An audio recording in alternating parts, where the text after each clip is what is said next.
on which we're speaking on launching two reports issued by SNHR on the most prominent violations perpetrated by Hayat Tahrir al Sham, HTS, and ISIS in Syria. I will be the Noor Murad.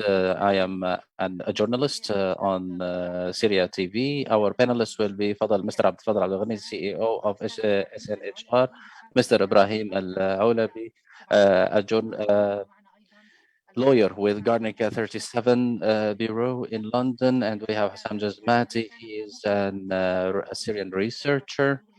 He is a researcher on jihadist groups, and we were supposed to have Rahaf, also another participant with us. The webinar will be broadcast on English and Arabic, and you can select the interpretation feature on Zoom if you want to listen to the language you want. And it will be broadcast on in both languages on the platforms of SNHR. In January, SNHR issued a report about the most violations of HTS since the establishment of Jabhat al-Nusra, which was established in 2012 after several changes that happened to them until it came to the shape that we know today as HTS. HTS continues to perpetrate several violations, mainly in their detention centers. SNHR also issued a report about the most prominent violations against the Syrian community and how it deformed the popular movement that was demanding freedom and dignity, as well as hundreds of the forcibly disappeared persons at the hand of the ISIS since its creation in 2013. So today we are going to have an overview of the most important points or the key points of SNHR, how the reports were worked on, and what are the conclusions of the reports. Before we start, I will just like to remind you that this webinar will be broadcast in English and Arabic. The interpretation will be available for those who want to listen in English. It is available on the platforms of SNHR, and we receive your questions either on our platforms or on the chat box and Zoom for those who are attending with us. Once again, I would like to welcome my panelists, and we will try to divide this session into two parts. The first part will be with the violations of HTS. I will start with you, Mr. Fadel Abdul Ghany, to give us an overview about the two reports as in your capacity as a CEO of SNHR. Thank you very much, Ms. Noor, and I would like to thank the attendees and those who are watching us. We were planning, even when the live broadcast started, to divide the two reports. Two reports are completely separate from each other. We just put them together in this event in order to talk about them or launch them together. So we will start speaking about Hayat Tahrir al Sham, HTS, and I will share my screen because the report is long. So the graphs will help me to save some time in the presentation. فبتمنى انه اخذ صلاحيات عرض الشاشه. So I want the admin to give me share screen sharing authority to control the screen from my end, because this will help when I go through the statistics and figures to show the geographic distribution that are shown in the infographics and in the graphs, because it will be illustrating, and it would be maybe shocking for some people, not for us maybe, to see where these violations were concentrated. So here is the report. I believe you can see the screen very well. It is a long report. I'm not going to go through it all in all, but this event is to encourage people interested to understand the jihadi groups or movements. How long is it, Mr. Fadel? As you see here, it is 62 pages. Although we tried, we show some of the incidents that we don't put all the incidents in the report.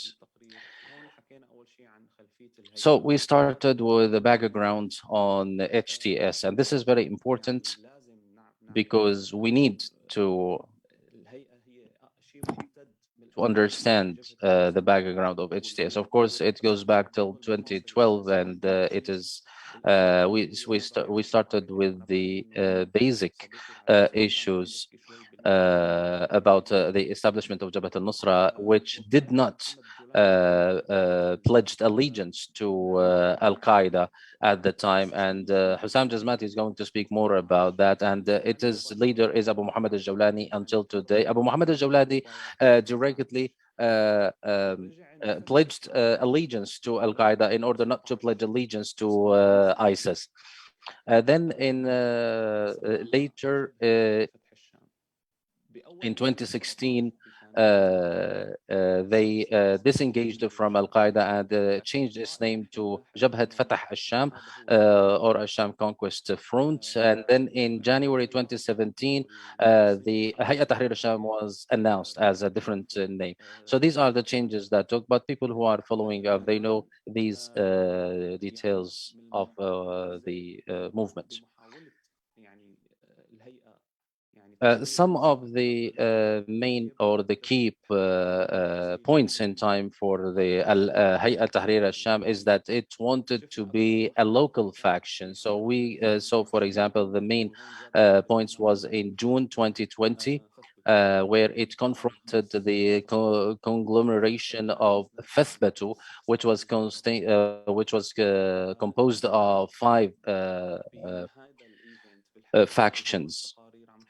In these reports, we are trying to look at the incidents from a human rights perspective and a legal perspective. The lens that we are trying to use here is to see the freedoms and the rights in these areas. These changes are important. We are not underestimating them. There might be some ideological changes. I don't know. I didn't read for any theorizing people about any ideological changes. There might be. However, when we are looking at the freedoms and the human rights, we don't care about the ideological changes. We look at the practices on the ground and what is happening, because those practices take all the weight over if they are trying to be a local group or a local organization that want to play a political role. So the continuation of their practices of course, will undermine their attempt to become a local faction with the revolution. Here we have the methodology. I'm not going to talk about it because every time we have one faction or one party to the conflict, so we register all the violations perpetrated by that party, and we have a database specific for that party. And that's why of course, we have monthly reports, but this is a special report. In all of our reports, we try to include all of the data that we have. But when we issue special reports, we try to give or we try to draw a big image about the point. Of course, we're not targeting these groups. We have had reports about the regime, about the Russian forces, about the PYD, and about the opposition factions, because every time we issue a report, the other parties say, you are not talking about those party or that party. So we are looking at the freedoms and the human rights. Here we see the areas that are under the control of HTS. And here we are, for example, they prosecute people only for tweets or posts on Facebook or Twitter, and we have extrajudicial executions. This is just an overview about the practices. Now, when we see any when we try to discuss any experience, we look at the judiciary and how this organization or this party is dealing with people. For a year and a half, we had a lot of difficulties. I said I'm not going to speak about the methodology because there are other important things, but we have a lot of suffering, and we didn't read, for example, any a study that dismantle the judicial system in HTS. So we tried uh, to try to discover this image, to know our people living under this under HTS control, how they are being treated, and how this judicial system is adjudicating the people there. So the HTS established a Ministry of Justice. There are 6 organs, 3 of which are affiliated or report to the Ministry of Justice, and the 3 don't report to the Ministry of Justice. Those who report to the Ministry of Justice, they are the civil judiciary or public judiciary, the administrative judiciary, and the military judiciary. And those who don't belong or they don't report to the Ministry of Justice, they are the security judiciary and the judiciary of organizations and associations, and the internal judiciary. Those organs are overlapping, and they lack coordination and cooperation at times. It is a confusing image. And for the Ministry of Justice of HTS says that they issue arrest warrants, and we know that the prosecutor is affiliated with HTS, and that even the judges they are relying on graduates of Sharia studies who have no experience whatsoever in judiciary. Here we speak about the Ministry of Justice, and that the Minister of Justice is the head of the judiciary. And this reminds us, of course, with the Supreme Judicial Council affiliated with the regime, which is presided over by Bashar al-Assad. So here, for example, the Minister of Justice is the head of the highest judicial organ.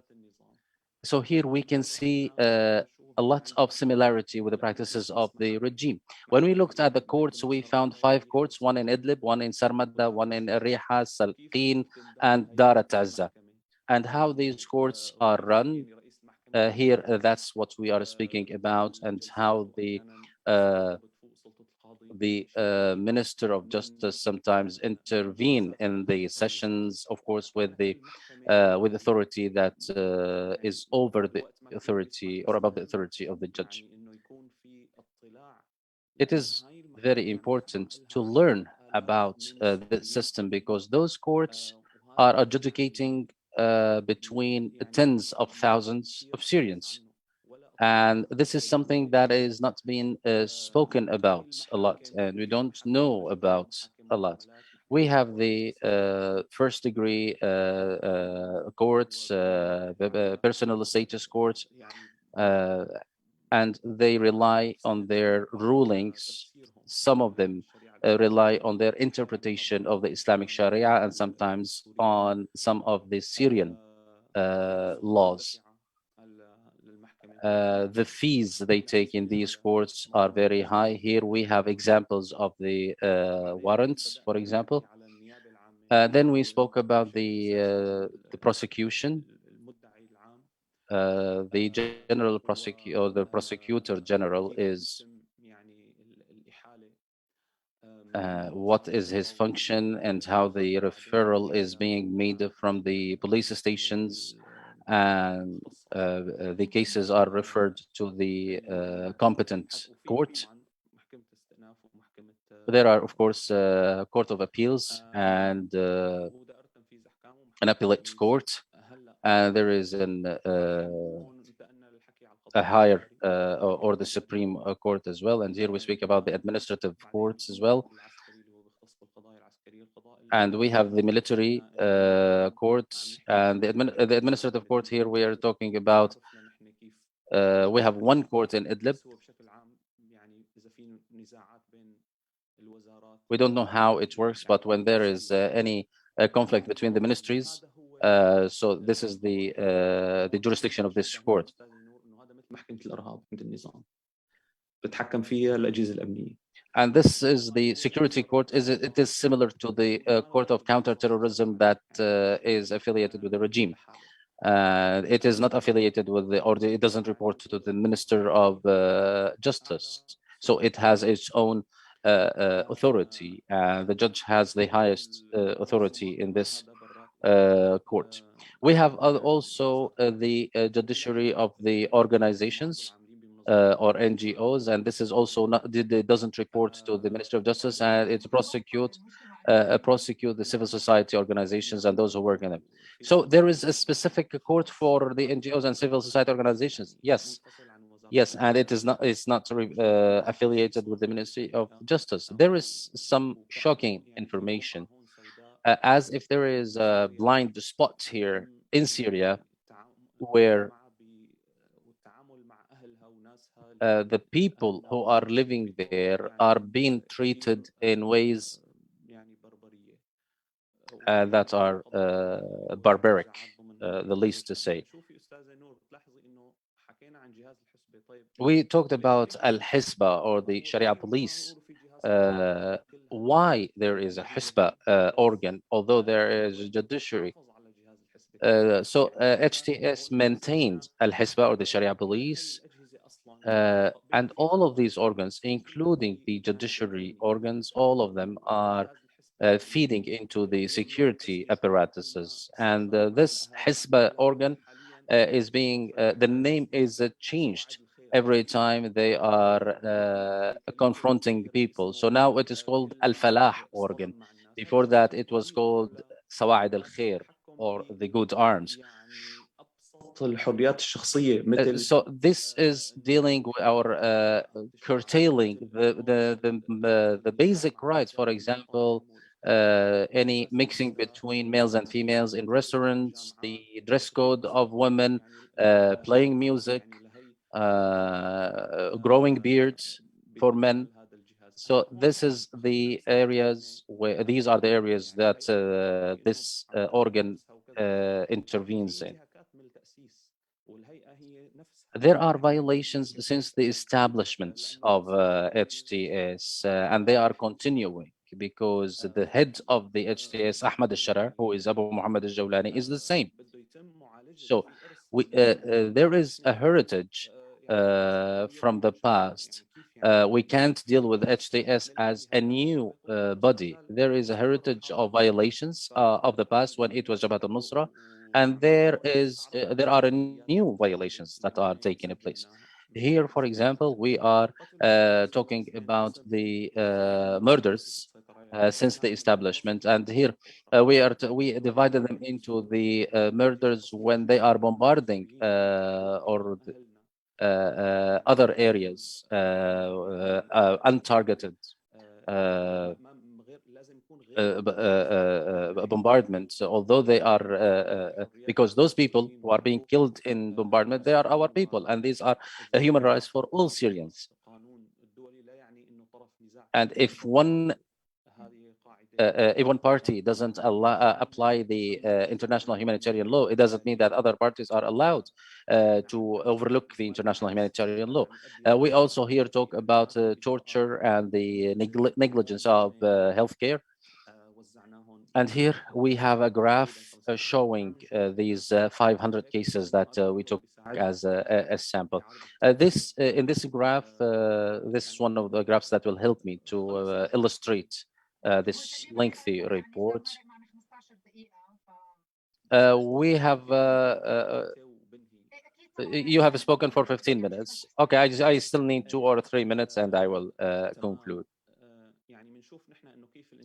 Okay, here we see how the violations are accumulating and increasing. As we see here below, we have variations in numbers from one year to another, but we have accumulation of violations, and we don't have any correction of the practices or any year that we have zero violations.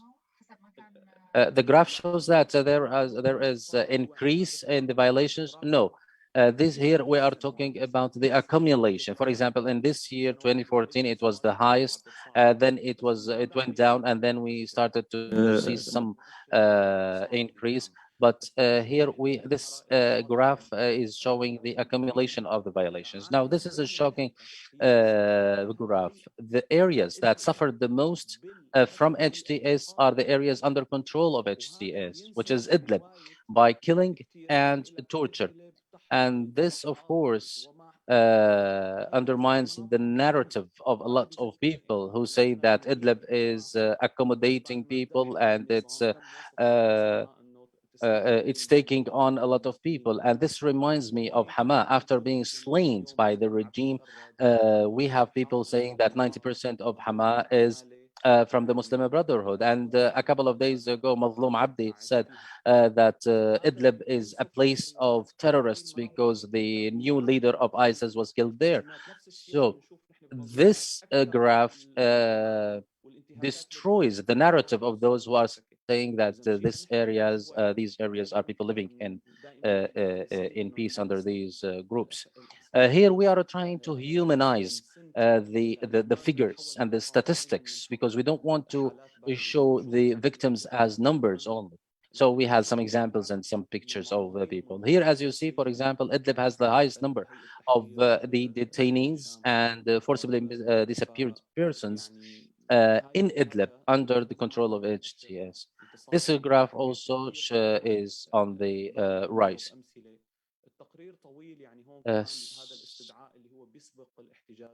This is also another example of the summon that is sent to someone who is summoned to be detained.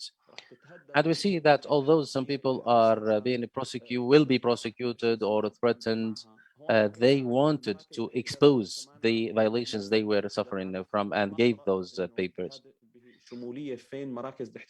I didn't read any other report speaking comprehensively about the detention centers and where they are allocated. But here we have a table that we developed showing where they are, and we have them on the map also, where we have permanent detention centers and temporary detention centers. I will have one final minute to speak about that we reached or we were able to get the names of people who are responsible for those violations in order to name and shame those people because and to deliver the names for international mechanisms, international investigation mechanisms. There was some arguments amongst legal professionals about showing the names, but now the international investigation mechanisms are discussing that, and that they will name and shame those people in order to expose them.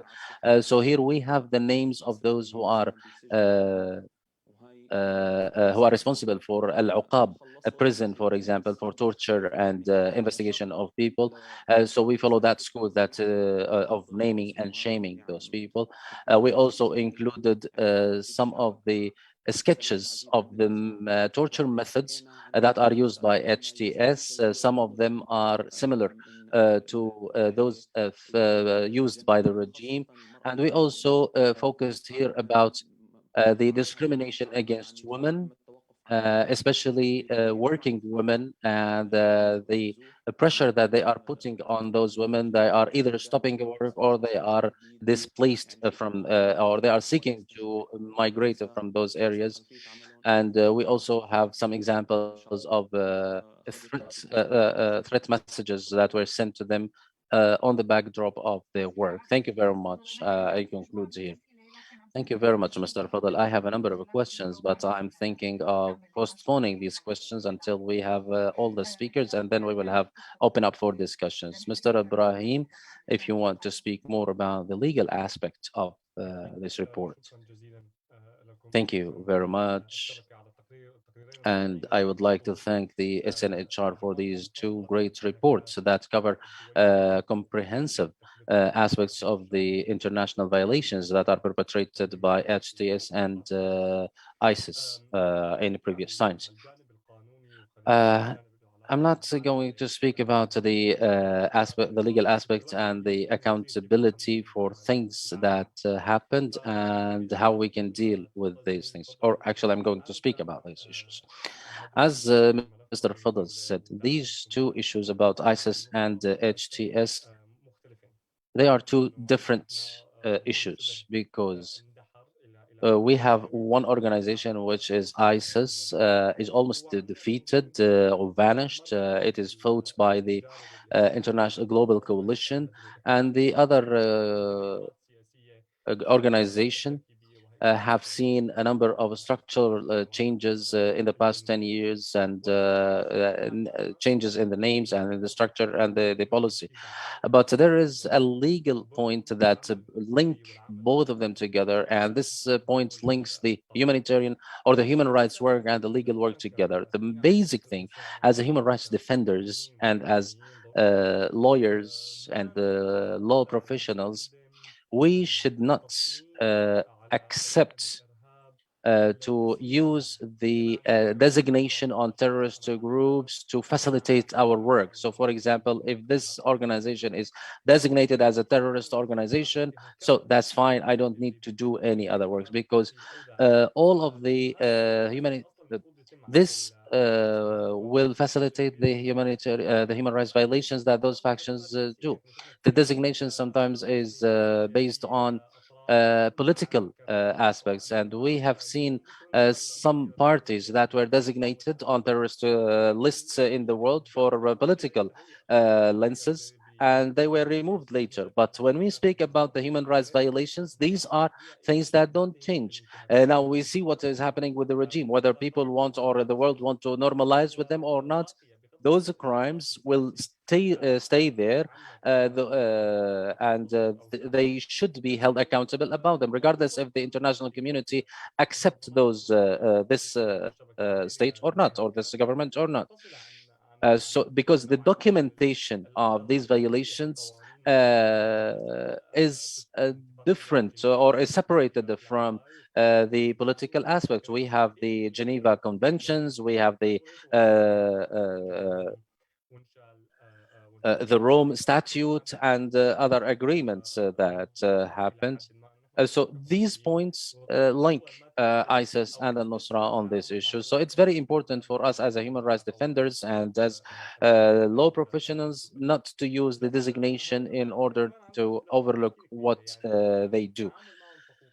At the same time, these two organizations have major differences, and dealing with them should take into consideration other factors. For example, ISIS, to some extent, the SDF and the global coalition uh, defeated it. The rest of them who are detained by them.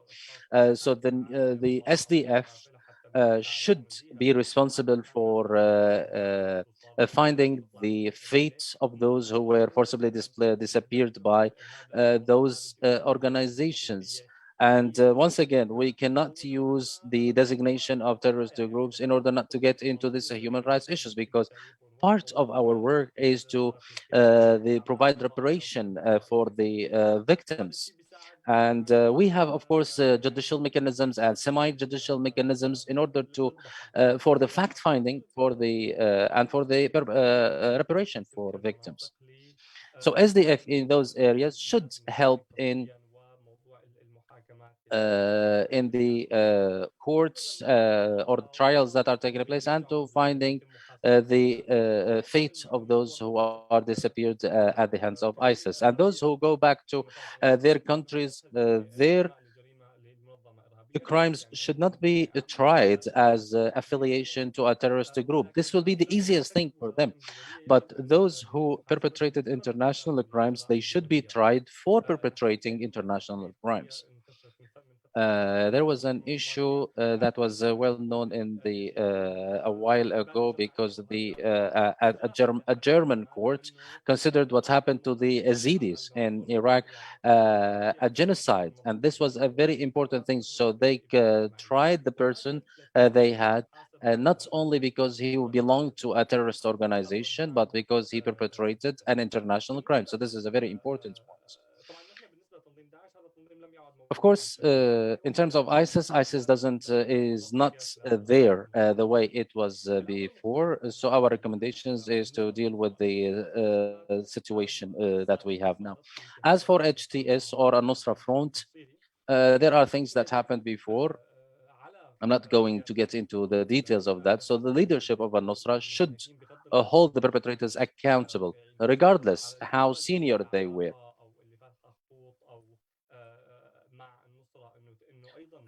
Countries that have contact or dialogue with al-Nusra should put the pressure to hold accountable those people who perpetrated violations against the Syrian people in areas under their control.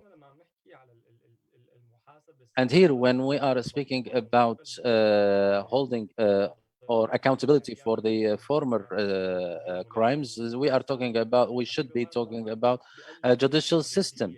If we don't have a sound judicial system, it will undermine the seriousness of holding those perpetrators accountable. Of course, there is the point of the forcibly disappearance or forced disappearance, and this is one of the points that were mentioned in the report. And when we speak with some of the victims or the families, they ask about their family members, where they are, and this is a right that is enshrined in the international agreements and documents. So we need to know where the whereabouts of those forcibly disappeared persons, and to get any kind of compensation for them, even if you can never compensate for the missing people, but at least to have any kind of restitution or reparation for the victims or their families.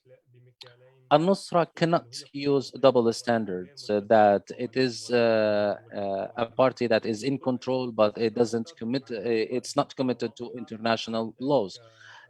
When you are in control on a territory and you have a certain population under your control and you have some kind of institutional work, then the more legal liability you have.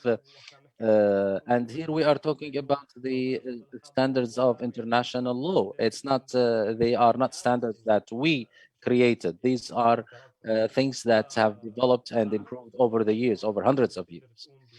So the least that this party that is in control should hold those perpetrators accountable and find a mechanism to stop these violations and to make deterrence for anyone who may make any or perpetrate any violations in these areas in the future.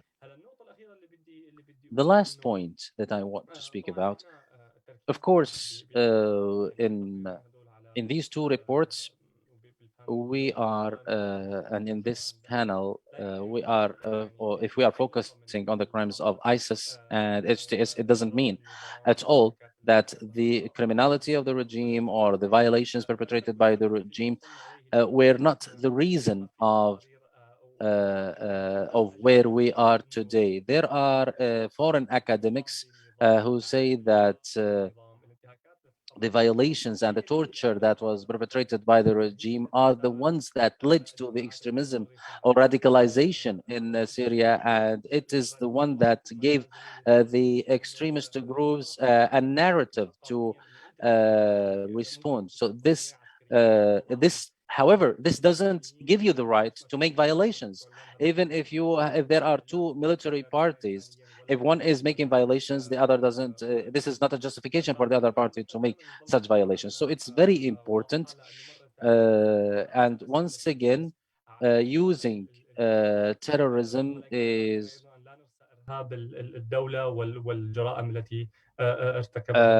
must be taken into consideration, and it should not be missed as one system in large. Thank you very much, Mr. Ibrahim. Mr. Hossam, the floor is yours.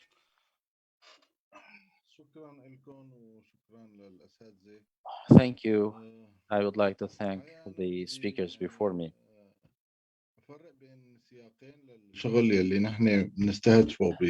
I want to differentiate between two aspects of this kind of reports. كشف جرائم تنظيمات مثل هلا جماعة جولانية هلا باعتبار انه قسمنا الحديث exposing the crimes of such groups, especially now if we are talking about the group of Al-Jawlani, it was Jabhat al-Nusra, then Hayat Fath al-Sham, then Hayat Tahrir al Sham, HTS. And we see that we see what are they concerned with, what is important for them. We see that they are interested, or what they are concerned about is the issue of designation as an organization, as designated as a terrorist group, or as individuals who are designated. So they might be killed or arrested or tried before courts. This is linked to making or perpetrating terrorist acts outside the borders of Syria. In the past couple of years, they are trying to defend themselves, and some of them went on media with international media. And tomorrow, the Independent will show an interview with Al Jawlani. So what they are claiming is that we did not perpetrate any terrorist acts that put us in the designation as a terrorist group. And this, of course, doesn't contradict. So they want to get out of the designation, but that doesn't mean that we should stop looking for the violations that they perpetrated in areas under their control. This is, of course, related to the rules of designating groups in the lists of terrorist groups in different countries. I'm not going to say that this is a kind of the Western hypocrisy or anything. We need to study whether Al-Nusra Front is going to send any individual to do any acts, terrorist acts in foreign territories. So I believe this is the rule for the United States or for the West to designate this group as a terrorist group. To the best of my knowledge, I believe that the Julani group and their individuals and members will not be uh, removed from the terrorist groups, but this is what they are concerned about. And when they negotiate with any local group or any other organization, they don't allow an organization like SNHR to visit the prisons or to conduct investigations about their judiciary and how they deal with the detainees. But they may allow international organizations to do that because this group is just like any other tyrant. When they get the attention from Western powers, and when they say, for example, the Red Cross will pay a visit to see the prisons, they will say, yes, we can allow that, but they will not allow any local organization to do so. This is the first point. Um,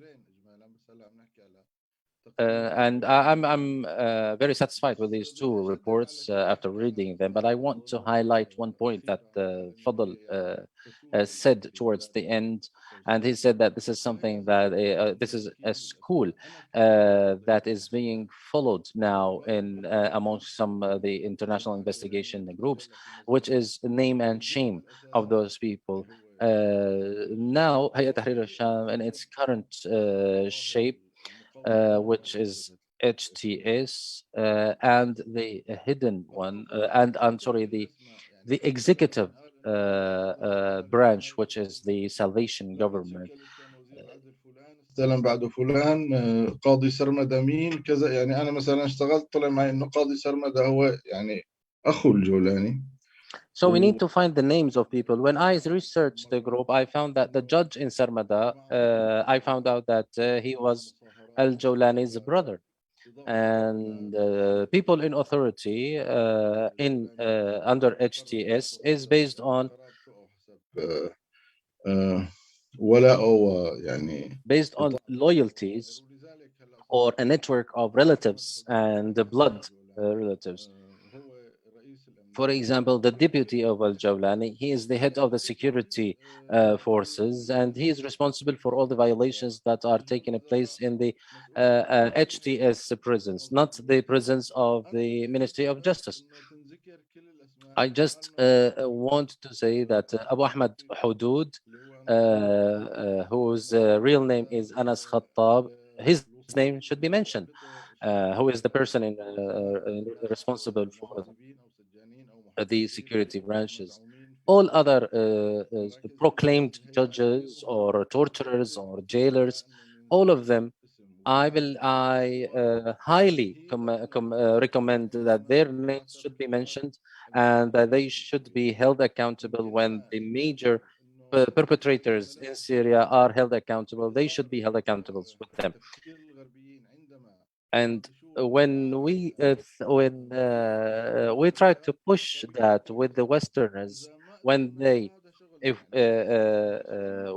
Westerners talk about the designation or removal of this group from the list of this of terrorist groups, if we manage to do that, that's fine. If not, this is our work, and we should document their violations.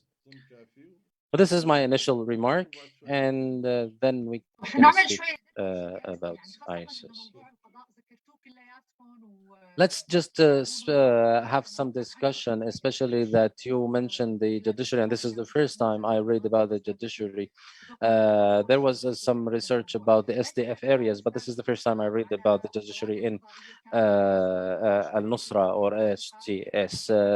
Mr. Hossam, do we have any former judges who were working with the regime and they are working in the judiciary in the Nusra areas, or all of those areas are Sharia graduates or Sharia students who are running the judiciary? So this is the main question. Who are those people? Because when we are talking about accountability, we don't want things to get lost. We need to differentiate between HTS and the Salvation Government.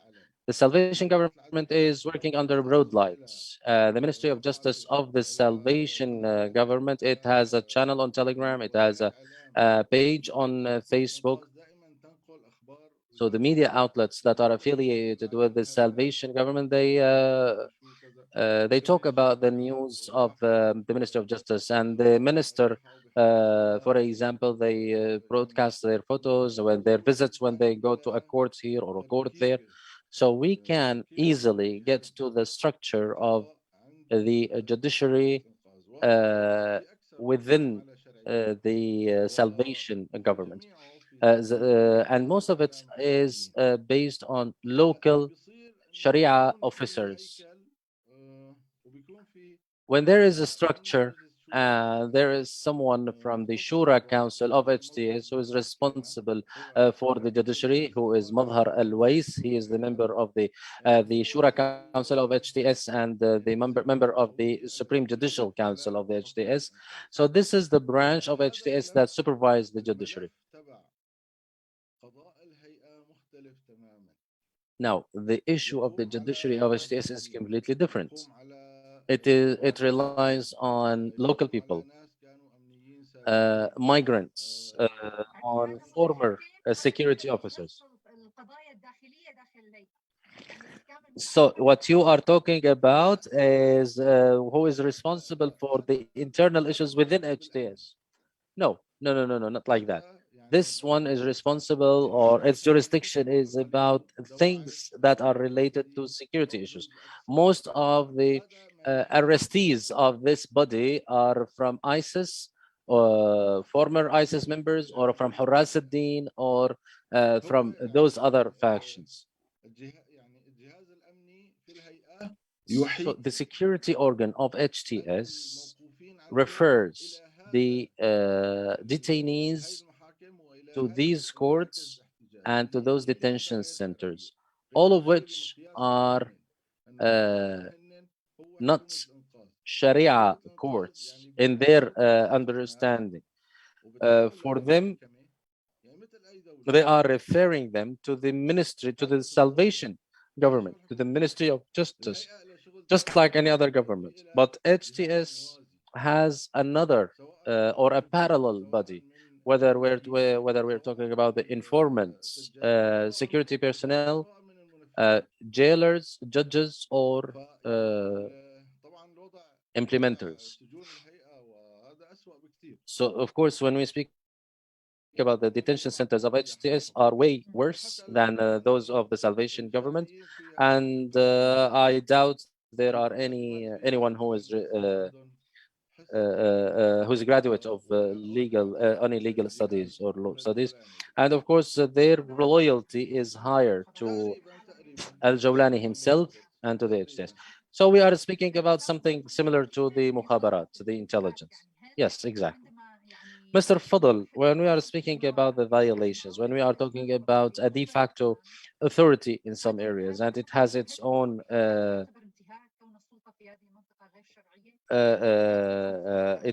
own institutions, and they have a judiciary. Do you and ruling? So is that ruling by itself is a crime as a human rights organization? Do you consider that a crime? Because we're talking about an institution that is not legitimate.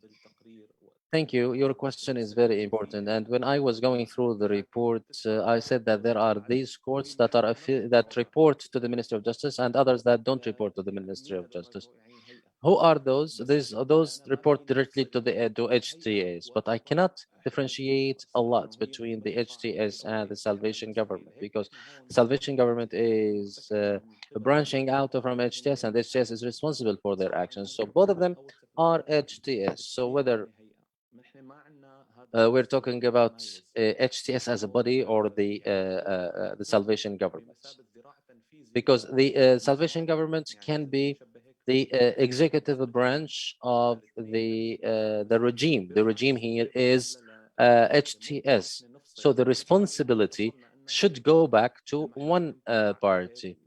Of course, where we can differentiate between in terms of the affiliation of the courts, which court works what, and we can detail more, for example, about the people who were killed under torture. For example, as I said, the security court that is affiliated to HTS directly is similar to the counterterrorism court of the regime, and also it was similar to the field military court, which is even worse. So here the same. We have this levels of violence and criminality. كمان كان في نقطة ذكرها الأستاذ إبراهيم وكانت هي مذكورة بالتقرير كمان لفتت نظري إنه There was another point Mr. Ibrahim mentioned when we have an authority, a de facto authority, and it becomes a party to the conflict, and they start to have a liability. When HTS became a de facto authority in that area that is not elected, and nobody asked them to be in this place, when they want to hold accountable the perpetrators, and they took that legal responsibility, does that help them to be introduced to the international community, and that they are trying to become or to be removed from the lists of terrorist groups?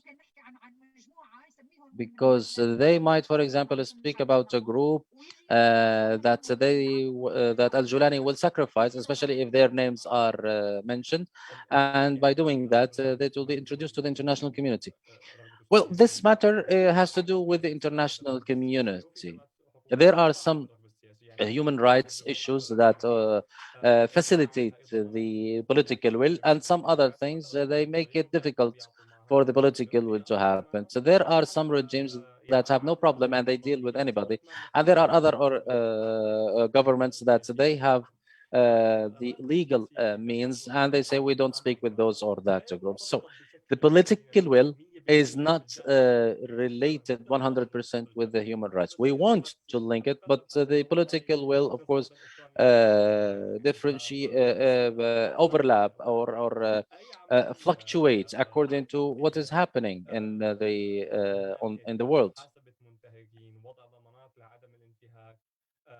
So if HTS, for example, hold accountable the perpetrators, put some mechanisms to ensure not the repetition of these violations, and have a legal, fair, and open system, this is a legal obligation regardless of any political aspect. Of course, I am not a political advisor to HTS, but most countries that have legal pressure or human rights pressure, of course, this will be linked with the political aspect.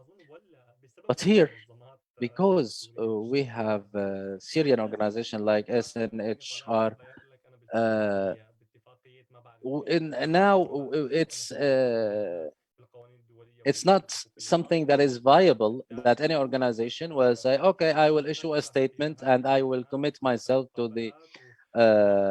this agreement or that agreement or to the international charters, etc., etc. Now we have organizations that are thoroughly look at these organizations and the names and what they are doing. For example, when SDF says that we are not recruiting children and we are not doing that, and we still see reports from Human Rights Watch proving that they are still recruiting children.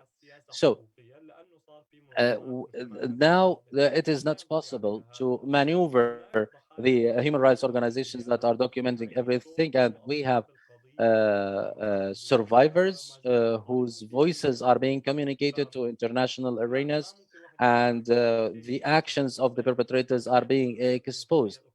So the human rights issues will not be forgotten easily with this time.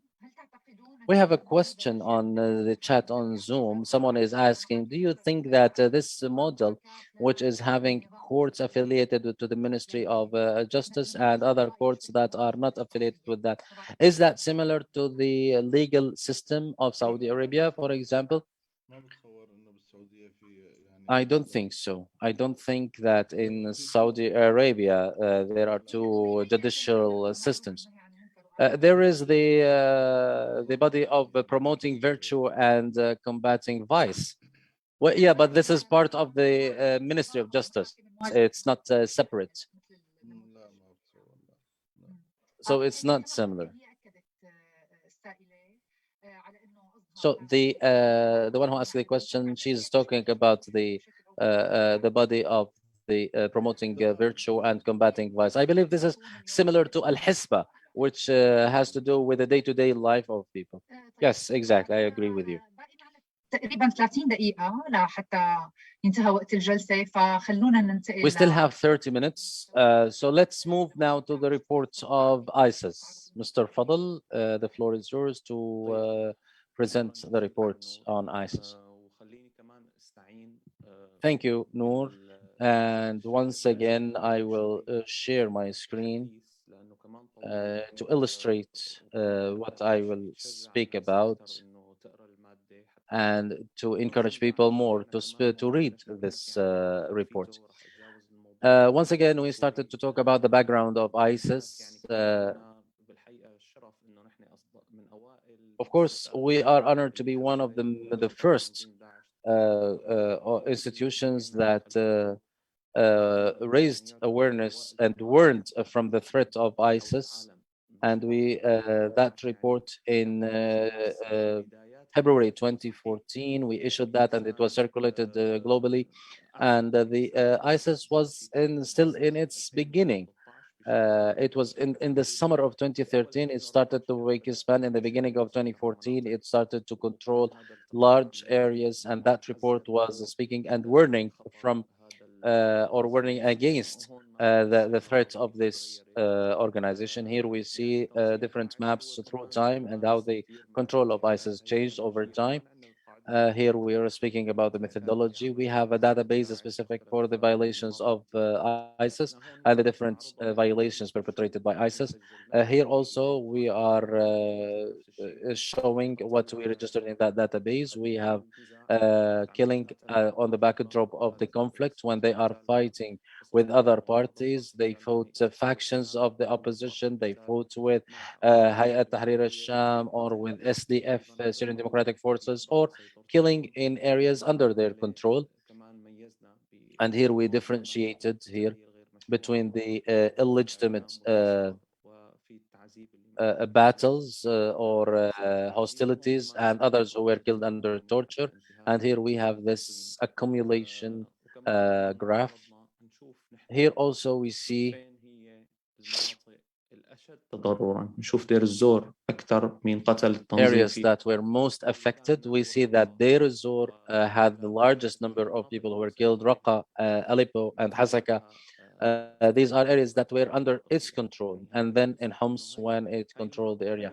Once again, this undermines the narrative that speak otherwise, because those areas that were under control of these organizations, and they are being stigmatized for that, but their victims are more than any other area. And here we are talking about victims from the foreigners, victims amongst journalists, medical staffs, and other qualitative workers. And here we are trying to show the numbers. Once again, I'm not going to go thoroughly on this report. Here we are talking about the cases of forced disappearances. Of course, in 2019, in March 2019, ISIS disappeared, vanished. Even in Al-Ba'uz, that was the end. But before that, or about 1 year before Al-Ba'uz, it vanished in other areas, and the only pocket was in Al-Ba'uz. But those people who were forcibly disappeared, where were they? This is the core of this report. Here we see a horrifying number, 8,684 people whose fate is unknown until now, including 300 children and about 255 women. Although the prisons of the ISIS were opened, yes, that's right, and they were not found. And there were some mass graves, but the number of bodies found compared to the people who disappeared is almost nothing. Yes, and we issued 2 reports about these mass graves, so we need to identify the identity of those people. Most of them were digged up in an unprofessional way. And this is a different topic. We can postpone the question a little bit to speak about that if we still have time. Here we see also the numbers of the forcibly disappeared persons. These are the governorates or provinces that were under control of ISIS, were the most affected. The report is asking, where are those people? And the party that came in control should be responsible for that question. And here we are talking about, for example, the displacement that took place, displacement on sectarian backgrounds. ISIS, of course, targeted the Kurds, Christians, and also Sunni people. So there are some sectarian backgrounds and ethnic backgrounds. Who were the people who were most affected in those areas? Because I have a follow-up question after that. Those maps are speaking about killing, detention, and we have people who were displaced. They were areas that came under control of ISIS. When certain areas were targeted with a majority of Kurdish people by ISIS, we said that these areas were targeted on ethnic backgrounds. And when Al-Qaryatain was targeted, we said that it was targeted on sectarian backgrounds. But the most affected people are the Sunnis by ISIS. And now, for example, in these areas came under control of Syrian Democratic Forces, and we don't see any effort. And this is, of course, this is a question that local organizations and international organizations are asking. Why we don't have any investigation? We don't have a track trying to uncover the fate of the missing persons. Syrian Democratic Forces have thousands of ISIS members who are detained under SDF. If they were serious enough and they want to get answers, they would have found a lot of results, but they are not concerned, and a lot of other civil issues that they are not concerned about. For example, restoring the infrastructure, they are not doing anything about that. The global coalition is doing that. In terms of the extracting the oil and the underground wealth, they are doing that, trying to exploit it as much as possible, and they are doing harm to the environment in that area. So this community became under the responsibility of STF in terms of protecting it, respecting their rights, and regulating the life there.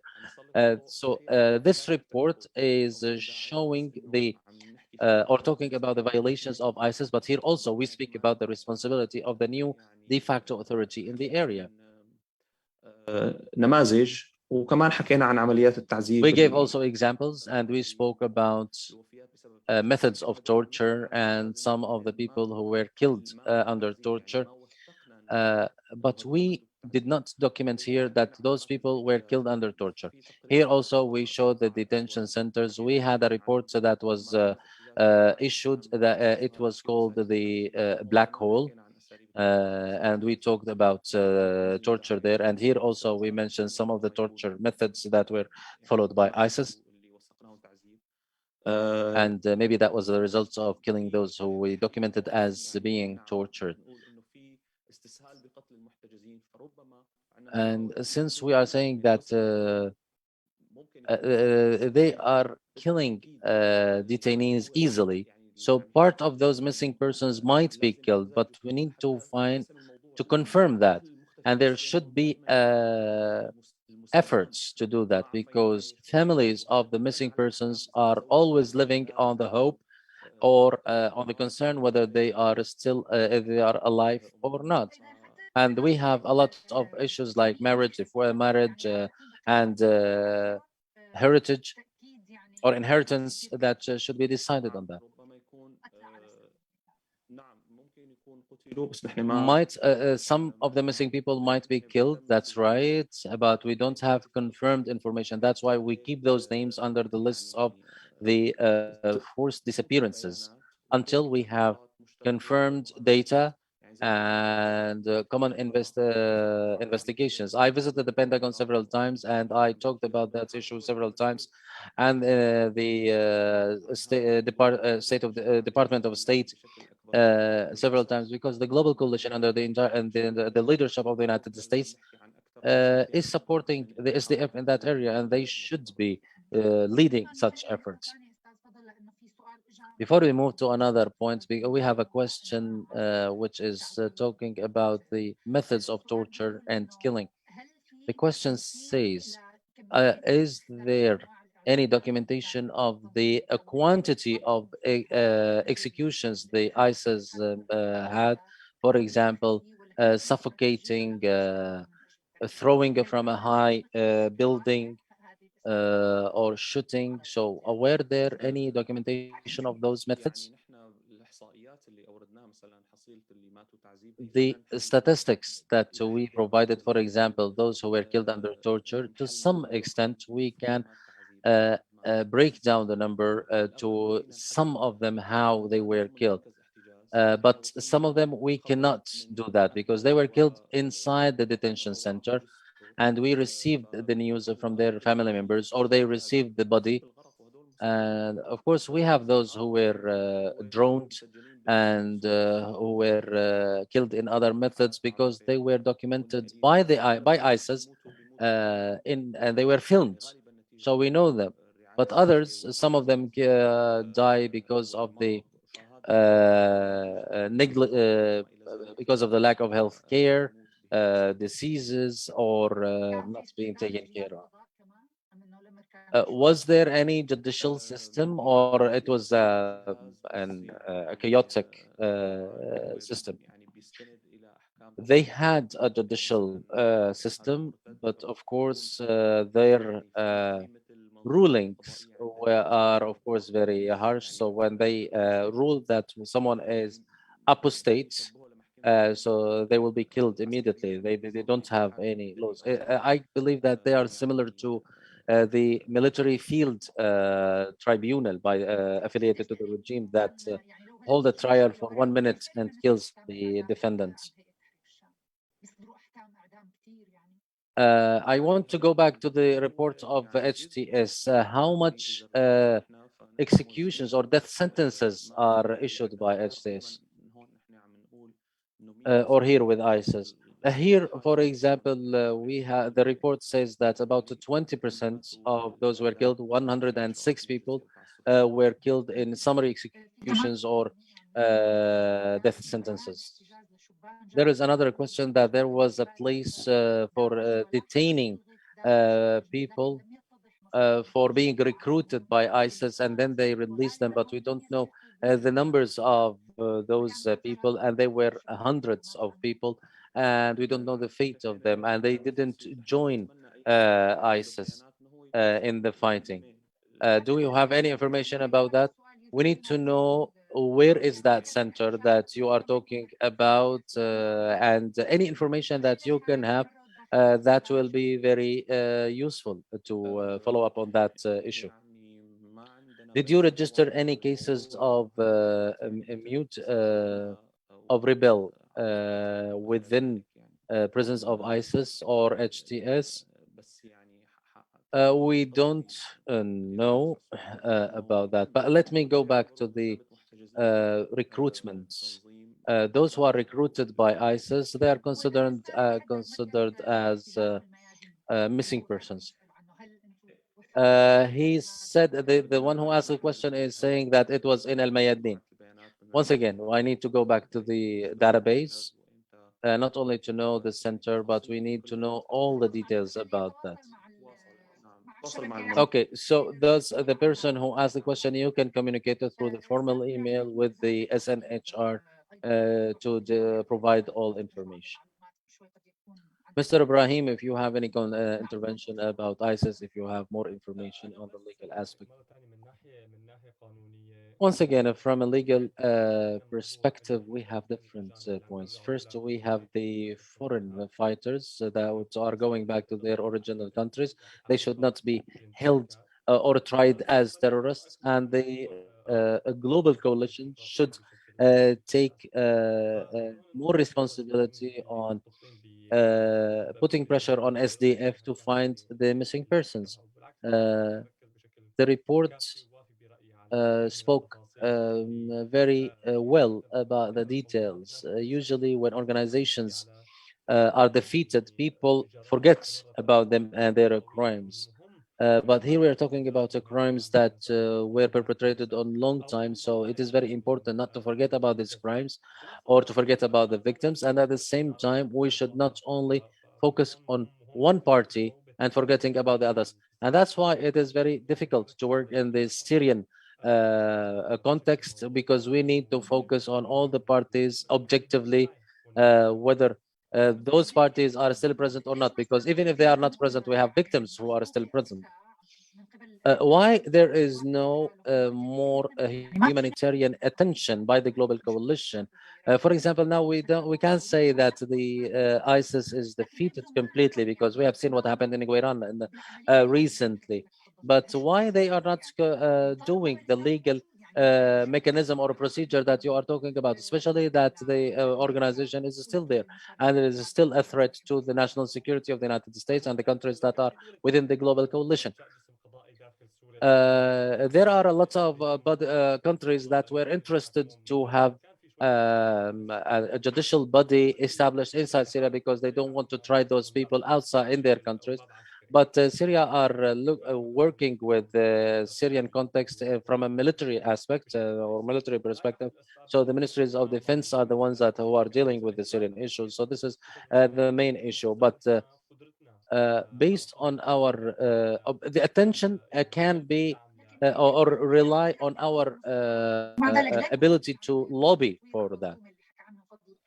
But it seems that there is no attention to develop any judicial body in that area, because it is a huge responsibility. That's why they will say that we have a specific responsibility. We have a military operation here to conduct to defeat this organization. The other parties in the area, those are the ones that should take that responsibility. That's the easiest thing for them. So we can say here that local organizations have a lot of responsibility. Yes, of course. Of course, we need to put pressure and to follow up and to lobby against the Americans that you didn't come only for a military operation. You have now bases, military bases here, and you should put pressure on those parties. And you have a liability here. And now the global coalition is, we have a lot of controversy about the violations that were perpetrated by the global coalition itself. Mr. Hossam. ايوه ايوه نكمل الحديث عن التنظيم. Yeah, Mr. Hossam, if you continue speaking and give us information that you have about the report on ISIS. Speaking about ISIS is not very important. Now we have a few remnants and they should be treated in a security approach. But the missing persons who are left behind, this is one of the catastrophes, and this is something that should be addressed. These are very huge issues, and no one local party can take that responsibility alone. I think if the international Commission for the Missing Persons, ICMP, is supported, it can play an important or a major role on this issue because this is a huge matter. Mass graves don't include only the missing persons at the hands of ISIS. They also contain fighters of the factions killed by ISIS, people who were executed by ISIS through judicial rulings. It includes ISIS members who were killed during the infights within ISIS. There were more than 1,000 members of ISIS. They were killed within ISIS when there were fights between the different branches, those who want to to make a rebellion against the caliph, and those following Al-Hazimiyya wing. And also these mass graves contain those who were killed or the members of the regime who were killed after they took control of the areas. And there are the civilians who were killed during expelling ISIS, and they are large numbers in Raqqa, Al-Mayadin, and Ez-Zour. And so we have a huge number of dead bodies. All of that requires laboratories, even if we have, even if they were be conducted by local people, to get training on that. People who are digging those mass graves didn't receive such training, and they worked for a limited period of time. So all of that requires international support, technology, and there should be a DNA bank from the relatives of ISIS during that years. And in all of these areas, not only areas under SDF, because some of the territories that were retrieved from ISIS, some of them are controlled by SDF.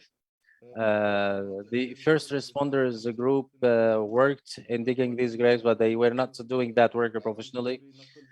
The Syrian Arab Red Crescent moved some bodies from those areas to another areas. We have other areas under control of the national army affiliated with the opposition in Al-Bab and other areas. We need to see also the civil defense, Syrian civil defense, and what they did with that. So we need to have a body because there are accusations from the different parties, and we don't want to put that issue into the political differences. Who is that party that you are speaking about? ICMP. the International Commission for the Missing Persons, which was created about 15 years ago after the incidents in Bosnia and Herzegovina. This the ICMP have a DNA bank in all of the conflict areas, but this it needs funding and reach to those areas. And this funding cannot be provided by a state or by a local party. This requires an international effort to have teams from ICMP dealing with local peoples, and at the same time families of the missing persons and the victims and others. Now they are collecting DNA samples from people who are in Europe in order to match the DNA samples with the bodies when that is available. Gradually, this might reveal the fate of a lot of the victims, in addition to an international tribunal for the ISIS members who are detained. But this is not happening. And they have sleeper cells in the Syrian desert. No, I'm speaking about those who are in a prison. So they are waiting the unknown. Their countries are not taking them back, and there is no international tribunal for them, because it is also a huge effort to investigate or interrogate all of these people and match their statements. This requires an international effort. And as my colleague said, the global coalition is claiming that they have a security and military operation only. There is one question when as we were speaking about detention. There are cases of people who were detained by ISIS or people who are detained by SDF.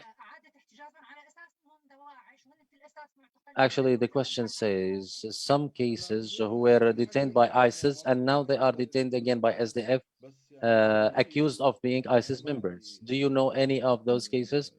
Do you have any knowledge about these cases? It's reported, but I don't have any confirmation about that. But it is said that SDF, when they controlled some of the prisons, they found that these prisons were allocated for ISIS members who made some breaches or some violations, and they moved them to the prisons of SDF. Fadel, do you have any information about that? Do you have any data of people who were detained by ISIS and then they were accused again by SDF that they are ISIS members?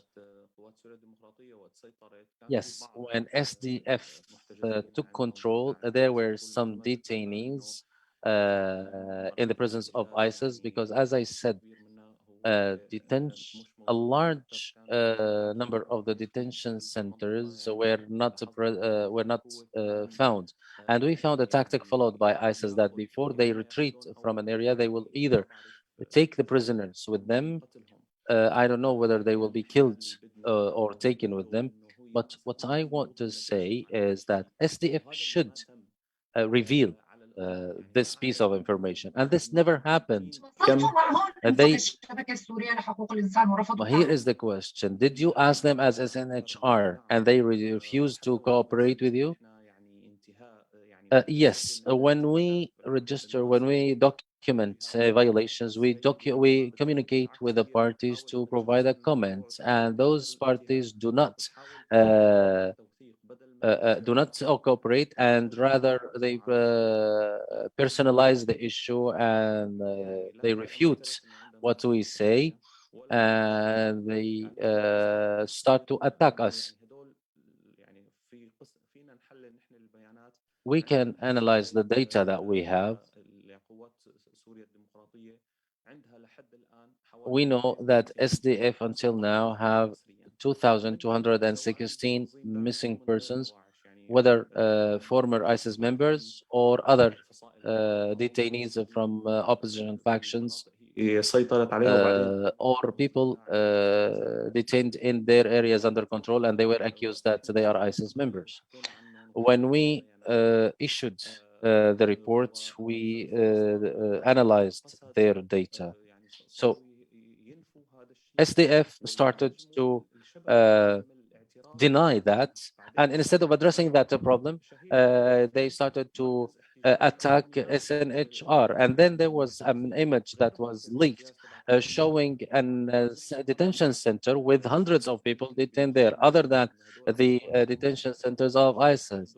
And we are not talking about the Al-Hol camp, because the Amnesty International considers that this is not a camp, it is a detention center, because if people are in a camp, they should be allowed to go out and in, but these are they are not allowed, those in Al-Hol. So if someone is someone belong to ISIS, it doesn't mean that he loses all of their human rights.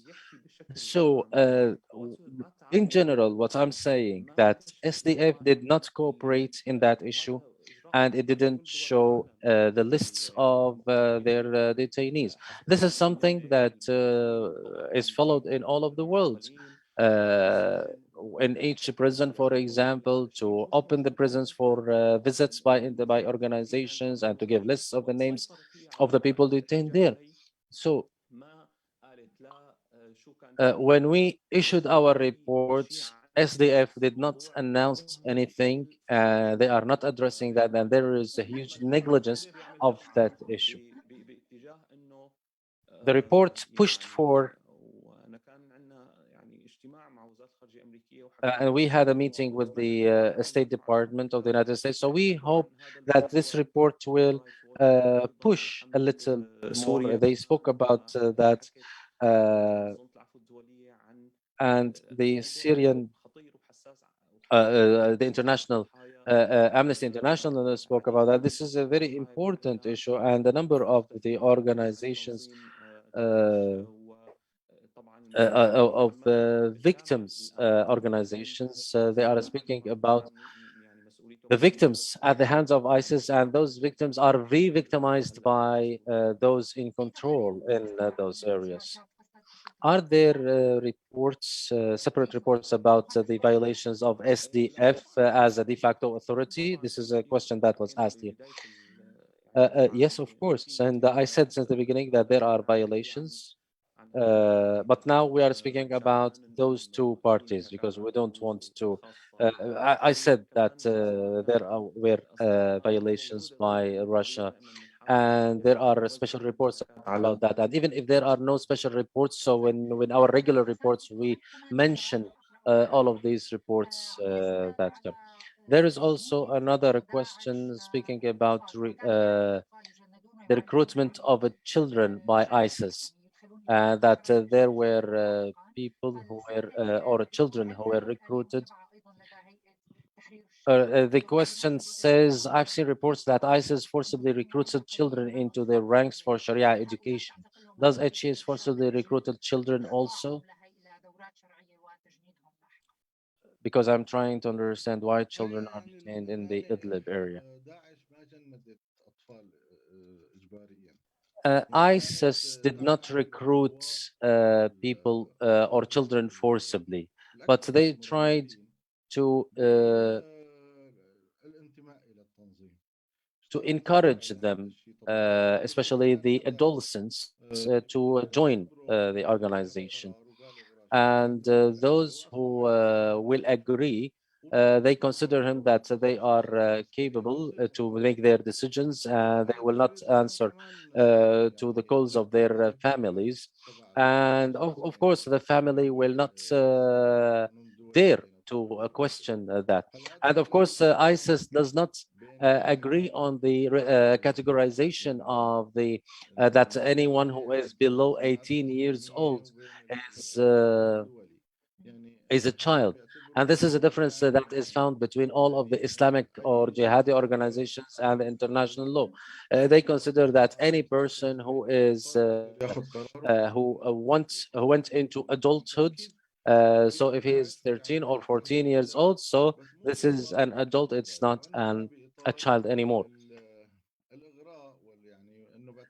So again, ISIS doesn't recruit them forcibly, but because they are in control, they try to encourage them, and the adolescents would like to hold arms and to feel the authority, so that's why they join it.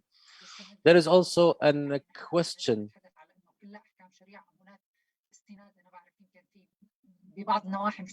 in some areas. We need what is the law that we need to look at here. Here we need to differentiate between the HTS and the Salvation government. So the Salvation government is having a hybrid system between the Syrian law and the Sharia law. And recently they proposed a law that was drafted by the Supreme Judicial Court affiliated with the HTS, and they were سبيلا إلى اعتماده. الهيئة لا شيء ثاني، يعني الهيئة مزيج من and they are calling the judges to adopt that or to vote on it. The HTS is a different, maybe it depends on the Sharia law completely or the whim of the judge or the investigator. Okay, now when these violations are perpetrated against people under their control or that are ruled by the people, so if those groups that are not elected, isn't it better for them to attract people and to make people love them instead of ruling them harshly? So as you said, for example, ISIS made enmity with the Sunni group more than any other ethnicities or religions. Well, ISIS were crazy people and they were defeated, so it's not necessary to speak about them. But Hayat Tahrir al Sham is trying to do that. That's why it has a General Assembly, and that General Assembly, and it is similar to a parliament, and they approve or they give the vote of confidence to the government, and one of the ministers, if one of the ministers is not accepted, so they select another one. So they they try to attract the popular support or the constituency. But just like any other tyrant, so if they were able to attract the constituency without getting into the red lines, for Hayat Tahrir al Sham, for example, the red lines are money and the security. So they welcome the people, and Jolani always makes interviews or meetings with the local councils, with children's, with doctors. So they prefer to have the support of their constituency, but what can the but they try to keep to be on top of everything. Okay, Fadel, we still have 4 minutes to finish 90 minutes. There is a question.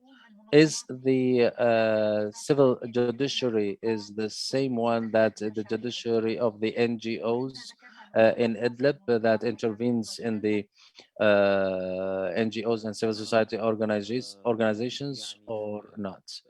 في محكمة خاصة وقضاء يعني أو في There is يعني قضاء خاص بالمنظمات، وهذا a اللي court حكينا. that is dedicated to the NGOs. But just before I answer your question, I just want to reiterate what Hossam said. HTS has this branch that it tries to get closer or to use to get closer to people, and it has also the المنظمات هو يعني بتبع repression branch that it uses against people. There is the Salvation government has what is called the local development ministry, and this is the one that is following up with the NGOs, and sometimes it is there is an overlap with the security judiciary. The security judiciary has overlap with the different kinds of other courts. This center was close to Bab al Hawa crossing. The office is affiliated with the local development office. People know it as the blue factory. Our information says that the person who is in control of that center is a Tunisian person, not a Syrian person.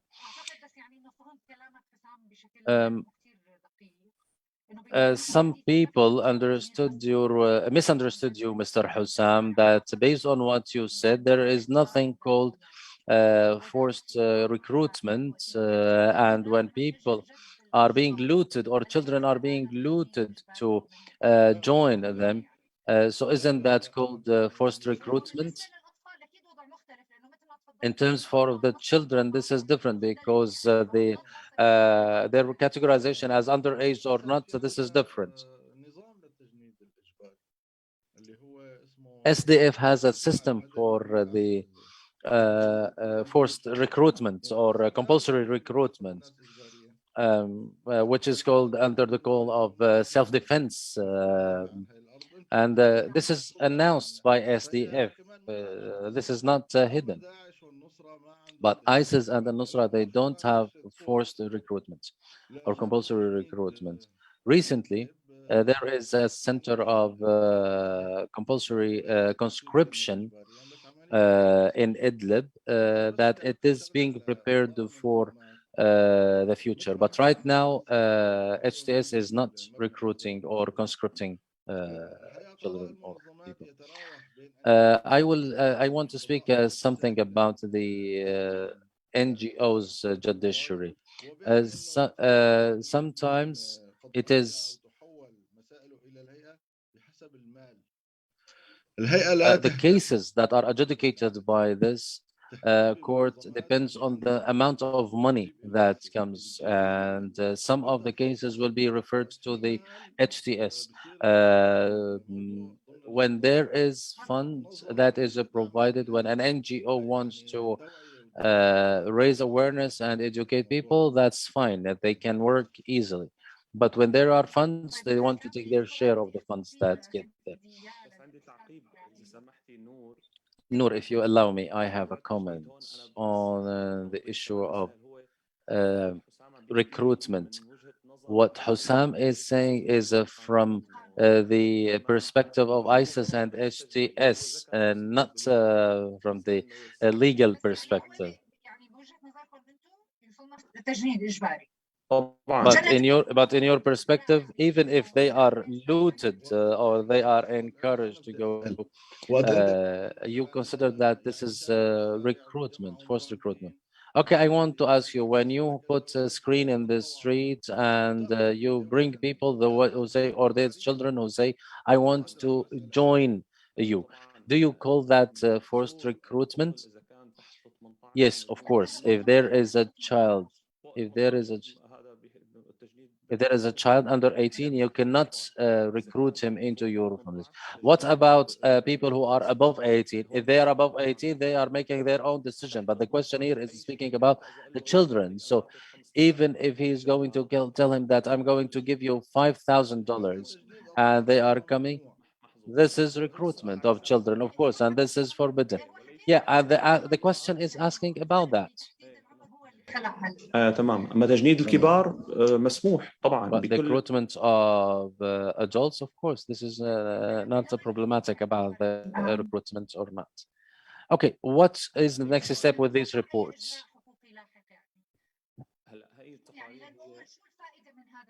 I mean, what is the benefit of documenting this issue? If we are talking about organizations whose very presence is a violation by itself, so what are you doing with these reports?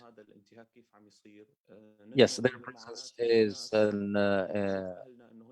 violation, that's fine, but we need to know how people are being treated in these areas, and to expose all of the facts in order to understand when our people, the victims in these areas, tell us what is happening, we understand them, and not to stigmatize them that they are the constituency of terrorism, although they are the ones who suffered the most in Raqqa, Ez-Zour, and Al-Hasaka.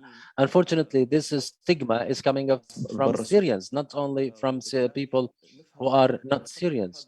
So we need to understand that in order to deconstruct that narrative because this is one of the steps for the reunifying our community, and we need to explain to those victims that there is a track of a transitional justice, and the perpetrators will be named and shamed, and to mention as much as possible of the names, and not only say ISIS or HTS. We need also to name the Syrian people who dealt with them in order to deter others from doing that. This is the tool that we have in our hands, because we don't want those very people to be the future leaders of Syria in the future. Are there any international bodies or governments that are interested in the data that you are collecting, or what you are doing is only for or to make a record of history, or only for when these data are, when the data is asked for, you can provide it, but we don't know if they will be asked for or not? Until now, there is no political will. If there is a political will to hold those accountable who were the members of ISIS, so we are willing to provide that help. It's not only to call them terrorists and that is the easy exit. No, we have data and we need to see what violations they perpetrated. And when we are asked to provide the data, we are willing to do that. And we hope to see local courts as well in order to see these courts, and we will share the data for local courts as well. We usually speak with the international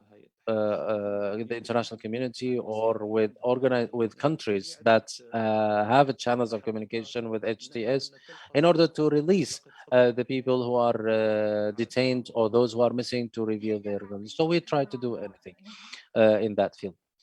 Do you have any final remarks before we conclude? The only thing is to thank you. I'm really glad that you answered our invitation. And I encourage everyone to read the reports. And if you have any feedback on these reports or any other reports, you can communicate with us anytime. Thank you very much, Mr. Fadel. Hossam, thank you very much. Nothing from my end. Thank you. I would like also to thank you. I would like to thank Fadel Abdul Ghany, the CEO of SNHR, Mr. Hossam Jazmati, a researcher concerned with the jihadi groups, and lawyer Ibrahim Olabi, working with Guernica 37 in London. And I would like to thank all the people who were with us in more than 90 minutes in this session, in this webinar, where we launching these two reports about the violations perpetrated by HTS and ISIS in Syria. Thank you very much and good night.